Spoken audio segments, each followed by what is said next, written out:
السلام علیکم ورحمۃ اللہ وبرکاتہ۔ میرے ناظرین اور سامعین، آج میں آپ لوگوں کی خدمت میں یہ بندہ ناچیز ایک ایسے عمل کی طرف اشارہ کرنا چاہتا ہے جو عمل کے کرنے کی ضرورت محسوس کیا ہمارے ناظرین اور سامعین نے، فرمائش ظاہر کی۔ وہ یہ کہ مولانا بہت کماتے ہیں، پیسے تو بہت آتے ہیں لیکن رہتے نہیں ہیں۔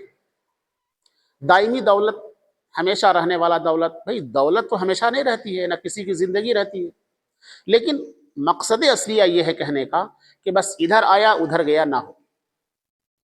تو دائمی دولت یعنی کچھ دنوں تک ٹکا رہے کا مجرب وظیفہ کچھ بیان فرمائیں، کیونکہ کئی احباب بارہا یہ بات کہتے آئے، مولانا صاحب گھر میں بالکل برکت نہیں، کمائی میں برکت ختم ہو گئی ہے، آمد تو اچھی خاصی ہوا کرتی ہے لیکن وہ رقم زیادہ دنوں تک نہیں ٹکتی، کبھی مرض میں مبتلا تو بھی قرض میں مبتلا، تو کبھی علاج و معالجہ میں بچوں کے اسکول فیس وغیرہ ذالک کی وجہ سے رقم ٹھہرتی نہیں ہے۔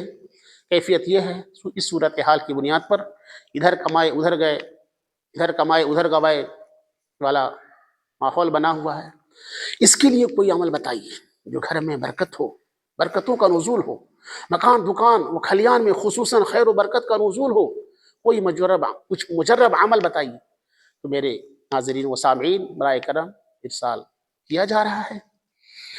تو اس کے مد نظر میں عرض کرنا چاہتا ہوں، تو کرنا یہ ہے کہ اپنے گھر کے افراد کو سب سے پہلے تو دیندار بنائیں، پاک و صاف رہیں، نماز کی پابندی کے لیے کھڑا کریں، تیار کریں، خود بھی تیار ہوں، پاک صاف رہیں، گھر کے افراد کو بھی نماز کے لیے کھڑا کریں، پاک صاف رہنے کے لیے کہیں۔ اس کے بعد گھر میں سورہ قاف والقرآن الکریم کی تلاوت 5 وقت کی نمازوں کے بعد کیا کریں۔ سورہ قاف والقرآن المجید کی تلاوت 5 وقت کی نمازوں میں سے کسی وقت بھی فراغت کے بعد ایک مرتبہ پوری سورت تو پڑھ ہی لیا کریں۔ پہلے گھر کے اندر دینداری پیدا کیجیے، بچوں کے اندر بھی، خود بھی نماز کے پابند بنیے، پاک صاف رہیے، موبائل کا غلط استعمال نہ کریں، اور نماز کی 5 وقت کے کسی بھی نماز کے بعد فراغت کے بعد سورہ قاف والقرآن المجید، سورہ قاف والقرآن المجید کی تلاوت 5 وقت کی نمازوں میں سے کسی وقت کی فراغت کے بعد ایک مرتبہ پوری سورت پڑھ لیا کریں، تلاوت کر لیا کریں، کیونکہ یہ تلاوت گھر کی برکت کو قائم کرتی ہے اور رزق میں استحکام لاتی ہے، مضبوطی لاتی ہے، کچھ ٹکاؤپن ہوگا۔ اور یہ پوری سورت کی تلاوت کر لینے کے ساتھ ساتھ فجر کے نماز کے بعد سورہ بقرہ کی تلاوت ضرور کریں، سورہ بقرہ کی تلاوت ضرور کریں۔ ایسا کرنے سے انشاءاللہ اللہ کی کھل کر مدد سامنے آئے گی اور آفات سماویہ کٹے گی، آسمانی آفات، اور گھر کے اندر دینداری لائیے، برکتوں کا نزول ہوگا۔ بچوں کے اندر بھی نماز والی صفت پیدا کیجیے، خود بھی یہ تمام چیزیں کریں انشاءاللہ، اور جب ہماری عملی زندگی سدھرے گی تو میرے ناظرین و سامعین اللہ کی مدد کھل کر سامنے آئے، ہم گمان بھی نہیں کر سکتے۔ من کان للہ وکان اللہ لہ، جو شخص اللہ کا ہو گیا اللہ اس کا ہو گیا۔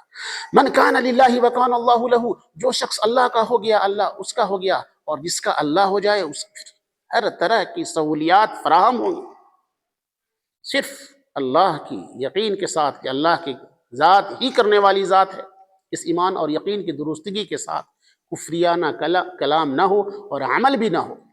نماز کی پابندی گھر کے اندر، مکان کے اندر، دکان کے اندر، کھلیان کے اندر، معاشرے اور سماج کے اندر، بچوں کے اندر دینداری لائیں، نماز کی پابندی، فجر کے نماز کے بعد سورہ بقرہ کی تلاوت کریں، انشاءاللہ یہ عمل بھی کریں، سورہ قاف والقرآن المجید کی تلاوت بھی 5 وقت کریں۔ ایسا کرنے سے انشاءاللہ پابندی کے ساتھ کچھ ہی دنوں تک کریں گے، انشاءاللہ فائدہ بالکل کھل کر سامنے آئے گا، برکت ہوگی مکان کے اندر، دکان کے اندر، آپ کی تجارت کے اندر، اور آپ کمائے ادھر گنوائے والی بات ختم ہو جائے گی انشاءاللہ ثم انشاءاللہ۔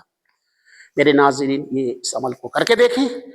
اب من جملہ میں امید کرتا ہوں کہ تمام باتیں سامنے کھل کر آ گئی ہوں گی۔ اب میں چلتے چلتے میں گزارش کرتا ہوں کہ الہدایہ اسلامک یوٹیوب چینل جو آپ دیکھ رہے ہیں، یہ اخلاقی، مذہبی، سماجی، معاشرتی چینل ہے۔ اگر آپ اس چینل کے نئے ساتھی ہیں اور آپ نے ابھی تک سبسکرائب نہیں کیا تو سبسکرائب کریں، اور اس ویڈیو کو اپنے احباب رشتہ داروں کے پاس بھیجیں تاکہ وہ بھی مستفیض ہوں، فائدہ اٹھائیں، اور اس بندہ ناچیز کے ساتھ آپ بھی ثواب کے برابر کے مستحق ہوں۔ اب مجھے دیجیے اجازت۔ السلام علیکم ورحمۃ اللہ وبرکاتہ۔